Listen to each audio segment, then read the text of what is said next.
Welcome to A Woman's Heart. I am very excited about this conversation. We have, and actually, I forgot, is it Shemane? Yep, Shemane. Okay, Shemane Nugent. I have been pronouncing it correctly to myself. Very good. So I'm very excited to have Shemane Nugent here on the show. We're going to get to talk about our book. And so welcome to the show. Thank you so much for having me, Lisa. I appreciate it. You are very, very welcome. Now, I always like to get to know you a little bit more and let my audience get to know you. So I ask for you to tell a little bit about yourself, and I would ask for something fun, and you can do the other, or we've both discovered that both of our husbands like Broncos. So, or if Yes. there's something else fun. And there's a lot of fun things about me. And you know what? If it's not fun, I don't know that I want to do it. In fact, I shared with you that I'm going through a little bit of a Facebook hack and potentially much worse, but it's one of those things that kind of you do have to put fun in your life. And so one of the fun things that I do, you and I have in common, your daughter teaches Zumba, I teach Yes. Zumba. Yes. I trained Zumba instructors in Australia, London, Paris, and all over the United States. Developed a program with and for Zumba and curves and traveled Mhm. all over doing that. So those are types of things that take me away from the stresses of getting hacked and things Yes. like that. Mhm. Another fun fact about me that you might not know, I used to race motocross. Oh, no, I didn't know that. I didn't know Yeah. that you used to race motocross. Yeah. Very good. Well, that is Yeah. definitely exciting.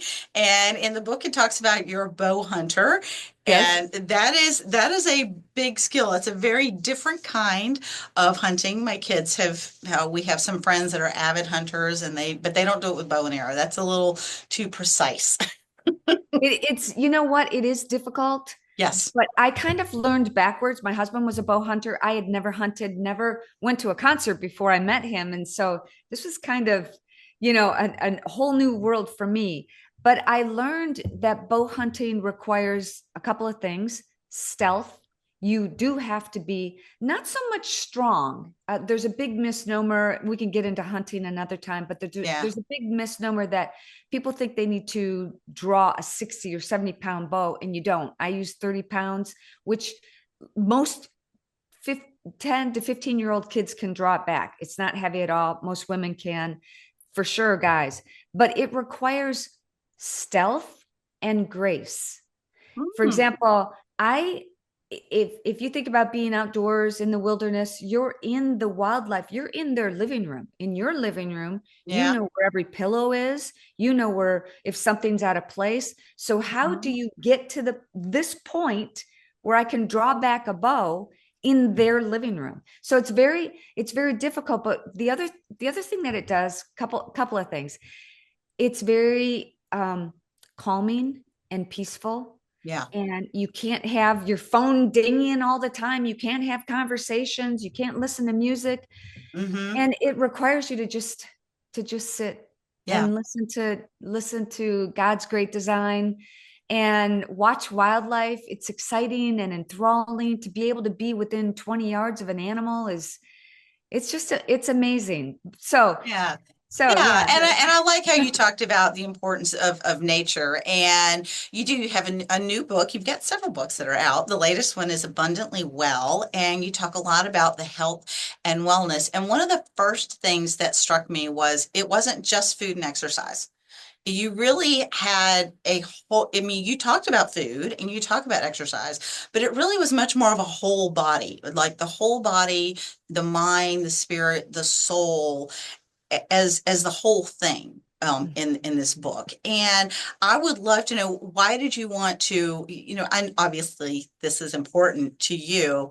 Why did you want to make sure that you covered everything in the Well, book? I've been in the fitness, health and fitness industry for 44 years, but who's counting?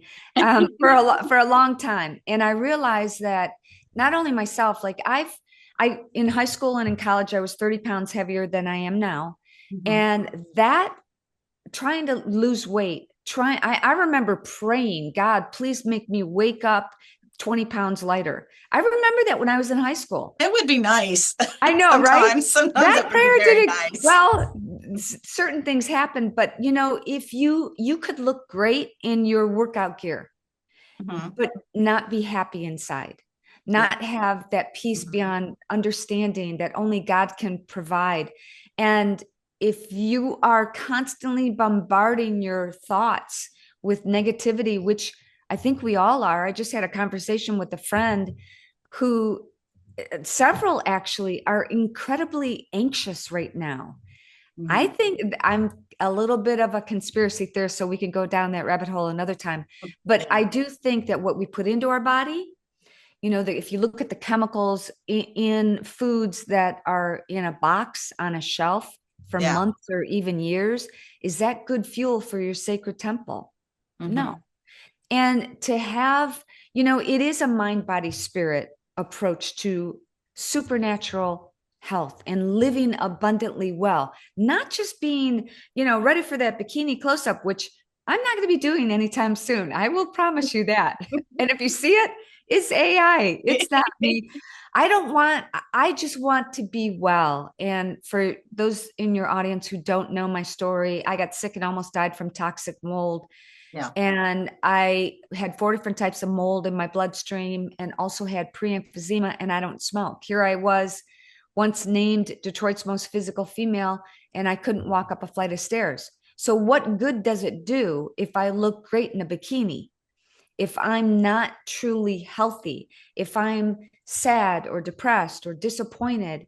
And I talk about in my book some personal experiences that really left me, I'm not going to say, well, it made me consider, like, what is life worth living if I feel so badly inside? So Yes. I share all of this in Mhm. my book. It's got to be a mind, body, spirit approach. And I think that this is what makes my book Abundantly Well different from, there's a lot of great exercise books out there and videos, a Oh lot of yeah. nutrition and recipe books and things like that, Mhm. and a lot of emotional and mindfulness type books out there. But I have learned through my journey, and I share this, my journey with you, and I share everything from what I eat to what I do on a regular basis. And I'll Yeah. be honest, I'm not perfect.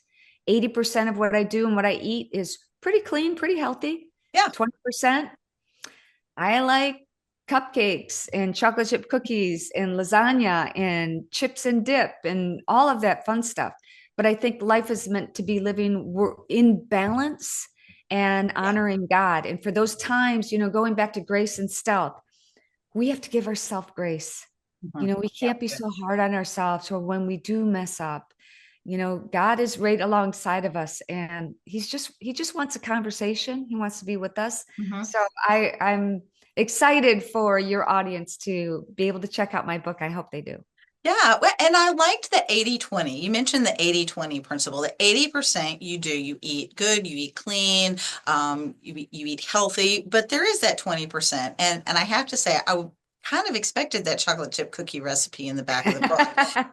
But I will settle with the peanut butter and chocolate recipe that There you you have in go. there. So you Yeah. have a lot of practical things in the book with a couple of recipes and some workout ideas, and also the journaling and making notes that are very practical in the back of the book, which I absolutely enjoyed. And also you talked about, with the mind body, one of the things that stood out to me was you talked about the forgiveness and creating boundaries and what you learned through all of those different things. And I actually underlined the quote that says, prolonged adversity, anger, and bitterness grow like weeds within the body, choking off joy and wellness. And you had to make your emotional and physical health a priority so that then you could be a service to others. Yeah.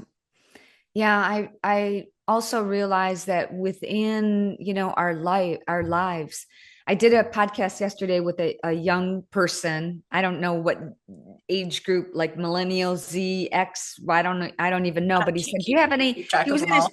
He was in his 20s, and he Okay. said, "Do you have any advice for young people?" And I said, "Be of service. Think about the gifts and talents that God has blessed you with.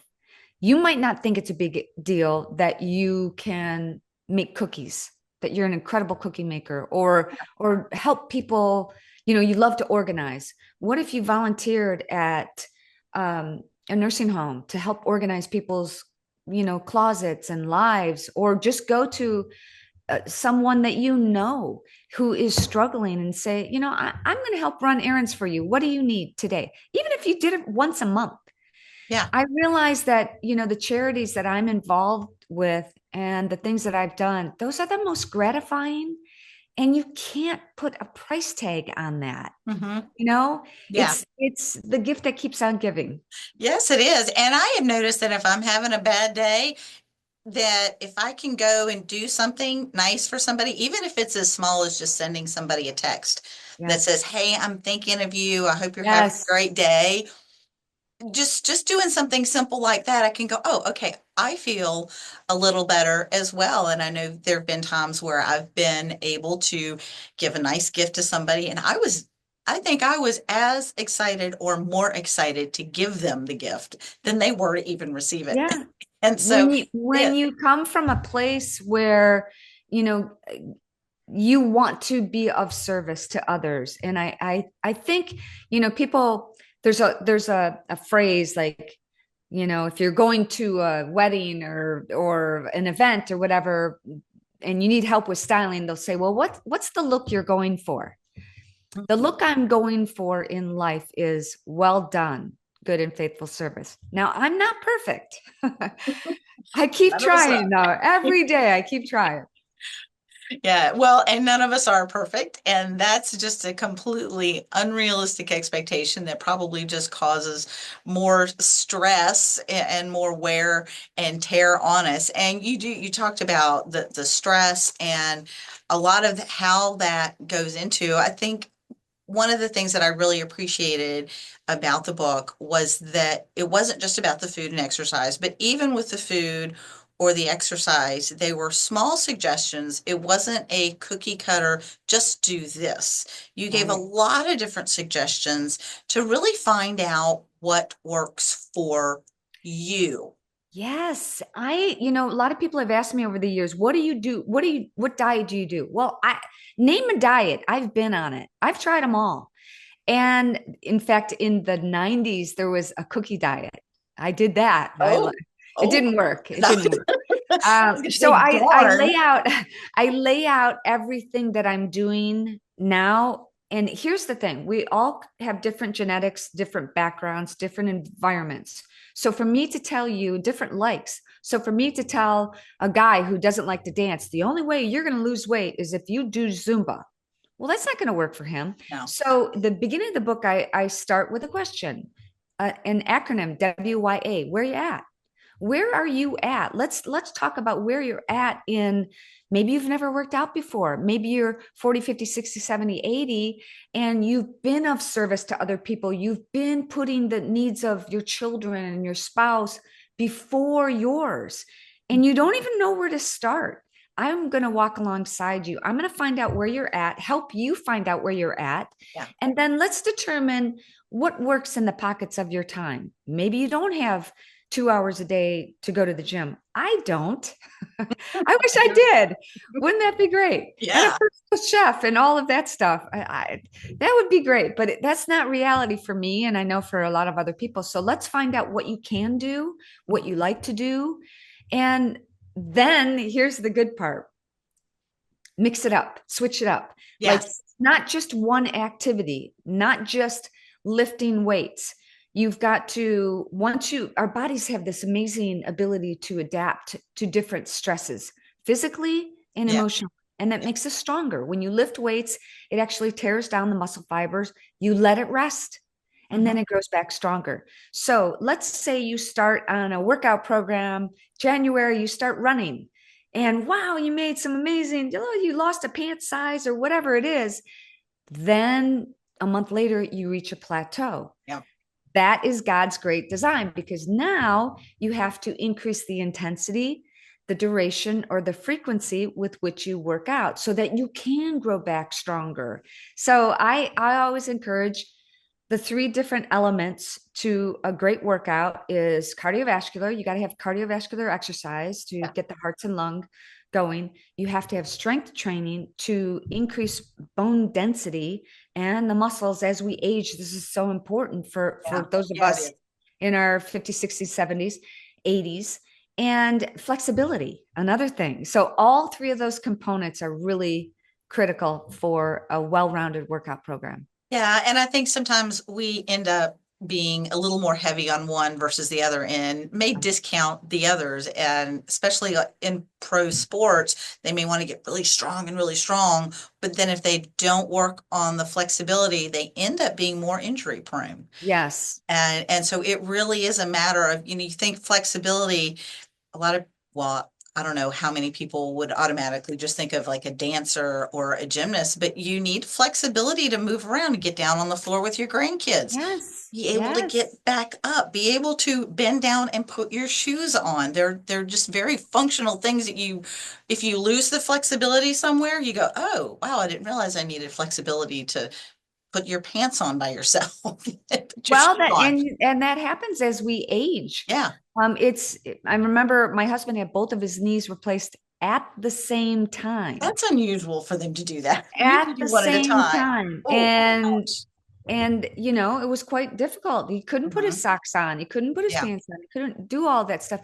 And those setbacks, like when I got sick and almost died from toxic mold, I couldn't get up out of bed. But I remember my son had a track meet, and it was after probably a couple of months after I was in the hospital for a month with Hmm. pre-emphysema and a few other things, and fibromyalgia, insomnia, migraine headaches, a lot of different things. Yeah. And I remember coming home and thinking, I am going to that track meet.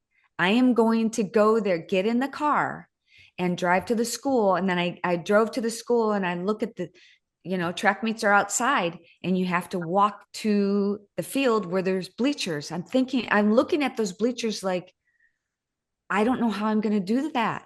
I don't know how I Yeah. have the energy. So when we have setbacks like that, and we're fortunate enough by God's grace to get healthy and well, that's why I wrote this book. Hmm. Lisa, I made a pact, a promise to God that if I figured out how to lose weight and feel better, I would share it with other people. And that's what I'm doing. Yeah. Yeah. And I do like that. And you mentioned when your husband had the double knee replacement, the meditation practice that you used in Oh, there. I was yeah. like, I had never, I mean, I've heard of meditation, I've heard of relaxing, I've heard of mindfulness and different apps and all the, but I had never seen one where they used the colors like you talked about. So Yeah. I'm curious about the color visualization and how that helps. I don't know specifically. It's just one of the things that I've done. It's kind of a Okay. distraction. Okay, let's stop. A chiropractor did this with me one time. I tried everything for migraines. I Okay. went to chiropractors, doctors, migraine specialists, iridologists, had colonics. I've done everything. And this chiropractor, you know, it worked for a minute. So that's when I started doing it with Ted. It worked like to help distract me. Not only let's think of something else, let's think of the air that you're breathing in Mhm. and going through your body. It's a visualization technique. And Yeah. I'm sure, there are a lot of statistics that support that, but we think about, in the Bible, we're supposed to meditate on scripture, right? Yeah. Let's meditate Yes. on let's meditate on our overall health and well-being and our bodies. What areas, if we just stop and think about where are we, drawing tension, and I immediately go, okay, I gotta sit up straighter. Where is the pain in our body? If we focus on that pain and use some visualization techniques that I talk about in the book, if that helps you rather than taking a prescription drug, why not try it? Mhm. Yeah. Yeah, absolutely. And I loved how like the thinking of a dark color and then breathing in and with the light color overtaking it. And that I was like, I may have to try that sometime when when I have some ache or pain or a headache or something like that. It was like that with the colors because I like colors Yes, and pretty things. To me, it was an easy thing to go, oh, okay, I can imagine a color and a shape and then that taking over as opposed to just going, try to relax. A right, little right. more, um, Don't look at the pink elephant. Don't look at the pink yeah. elephant, you know? Like, And exactly, yeah, yeah. I tell people, I say, you can't just say, don't think about something because Right, if I tell you don't think about a pink elephant, what did you do? You just thought of a pink elephant. right. Yeah, don't think about the pain. Don't think about the pain. And you're like, okay, I'm totally concentrating on the pain at that point. And oh, it makes it a lot more difficult. And you mentioned earlier when somebody asked you, what would you say to the younger people? And you said to be of service. And I think that ties in. You also talked a lot about how important it is to have a purpose. And you even quoted some statistics on it lowers the risk of mortality and cardiovascular disease. I talk a little bit more about just how important that is serving others, but having a purpose behind it and what that does for our health. I've worked with a lot of people, a lot of women, especially whether it's in the health and fitness industry or some of the charities that I'm involved in, working with children, working with um, shelters for dogs and cats. And also there was a period of time when I was working with Gold Star Wives Mm, and Fort Hood. And I realized they lost, when they lost their husbands, they also lost a connection to the military and they were kind of ostracized. Where did they go? What did they do?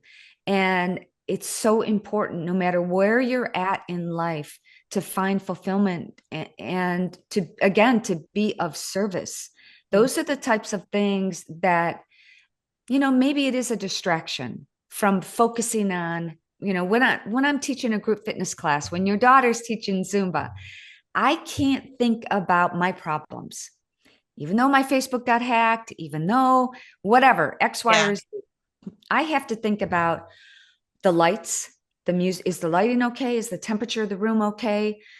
Is Susie bending her knees enough?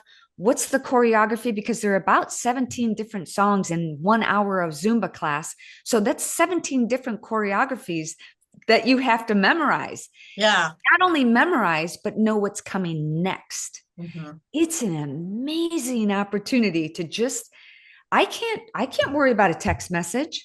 I can't get distracted during Yeah. that time, but it is distracting me from the daily weight of what I might think could be dragging me down, and it's not. And I think, Jesus would love us to have a childlike mentality and to have fun and to give ourselves some grace. Mhm. So, finding purpose in life for me, it's what I'm going to do. I'm going to keep trying to get involved in charities. I'll tell you, I don't know how much more time I have, but I'd love to tell you one more quick story. Could Oh, I? yeah, please do. Okay. Please do. So, in after I got sick and almost died, I was recovering. We literally moved. We demolished our home that was once featured on MTV Cribs, and Mm. we were like, "Where do we live? Where do we go?" And we had friends in Texas, and my husband had been going to Texas to go hunting, and I did like the warmer weather there. So we thought, let's go to Texas. And we had an opportunity to go to Brooke Army Medical Center in San Antonio. And Ted is so good at talking to wounded soldiers, to children who have terminal illnesses and their families and buoying their spirits. And he's just so good at that. I never had at this point, this was in 2004, I never had an opportunity to get involved so much in charity work. When we went to Brooke Medical Center in San Antonio and see all these horrific injuries, there was a John Shranowski, 19-year-old John Shranowski, that was brought in the night before with 80% of his body burned. Mm. Oh gosh. Ted put the gown on and the mask and the hat and the gloves and everything else and went into John's hospital room to say some encouraging words to him. Yeah. And I stood outside the room with John's mom. And what do you say to the mom? What can I possibly say to relieve any stress that she's having to help her? And I just said, is there anything that you need? And she turned to me with like kind of like a grin, but a look of determination and said, "My son's an outdoorsman. I can't imagine him staring at these four walls while he's in recovery, but he can't go outside and be exposed to direct sunlight. Meanwhile, there's no pavilion or patio that will shelter him from direct sunlight outside Brooke Army Medical Center." And I don't know where it came from, but I just went, "Nancy, I'm going to build you a patio." And you know what, Lisa? Took me 3 years, but I built a patio at Brooke Army Medical Center in San Antonio for John and for so many other wounded soldiers. Oh, yeah, and I'm sure there have been many people that have been enjoying that. And I love because yeah, like you said, there's not really anything you can say except to just be there when somebody's going through something difficult like that, but to be Yeah. able to do something practical like provide a patio is so incredibly meaningful and Yeah. impactful. And I'm sure it makes you feel fulfilled and satisfied It as really well. does. Yeah, it Yeah, does. yeah. Well, there's one other quick thing that I did want to touch on because you mentioned several times in there about aging gracefully. And I know my mom has an old Irish proverb that she'll say every now and again. It says, "Do not despise getting old, for many are denied the privilege."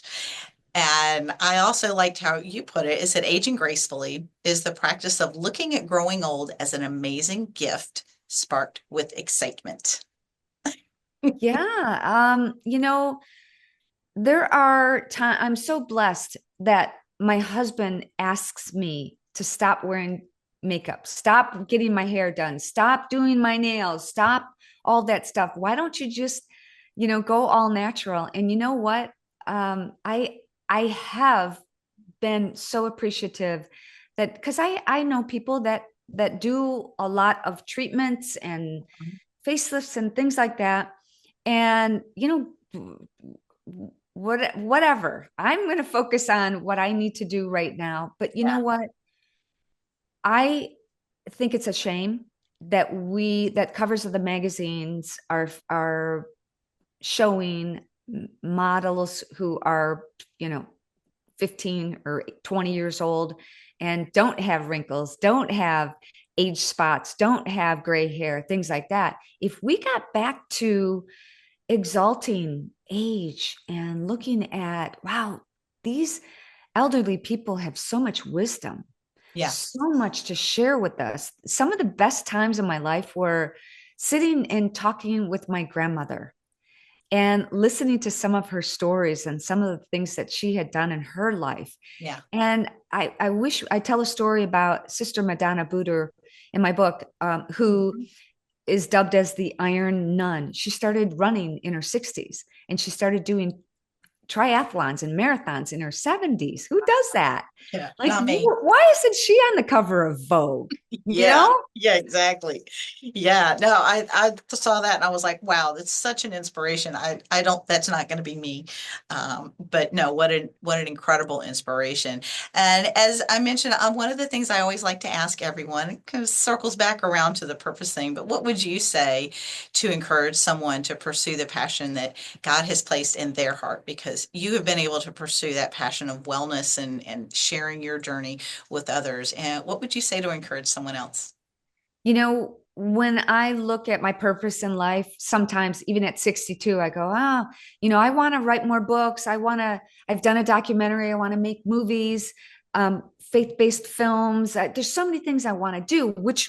Where do I go? Yeah, And it's brought back to my attention that, it's not like I wanted to be known as the mold lady, but I recently went to a mold conference, and there's so many people who have been devastated by mold illness.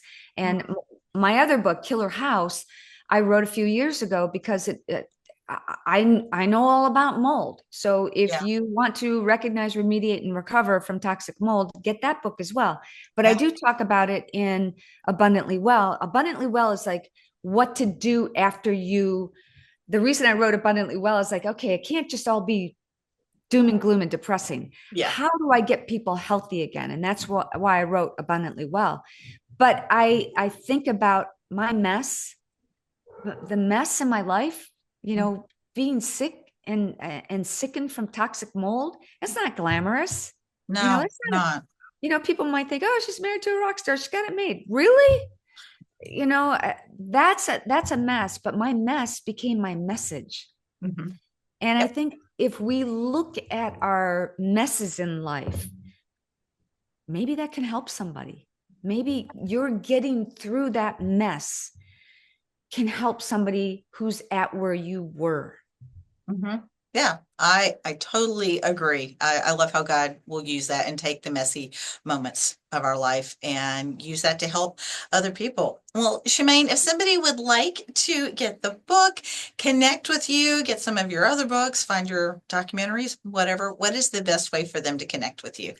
I have a show on Real America's Voice called Faith and Freedom every Sunday at 10 a.m. But if they go to realamericasvoice.com, you can get all my previous shows. And I've interviewed everyone from Charlie Kirk to Kirk Cameron, John Rich, athletes, celebrities, pastors. And so that's on Faith, that's on Real America's Voice every week. And also, I've got a documentary called Killer House. That's at killerhouse.org. My website, ShemaneNugent.rocks, ROCKS, is getting updated within this next week, but I'm going to have all the information, including more information on my book and workouts and things like that. And you can get my books on Amazon. Okay. And I'm also on Instagram and a couple of other areas, but mostly Instagram right now. Okay, very good. Well, Shemaine, thank you so much. I appreciate your willingness to share your journey, share all of your wisdom in that book, and I also greatly appreciate your taking the time to speak to us today. Thank you so much for having me. God bless.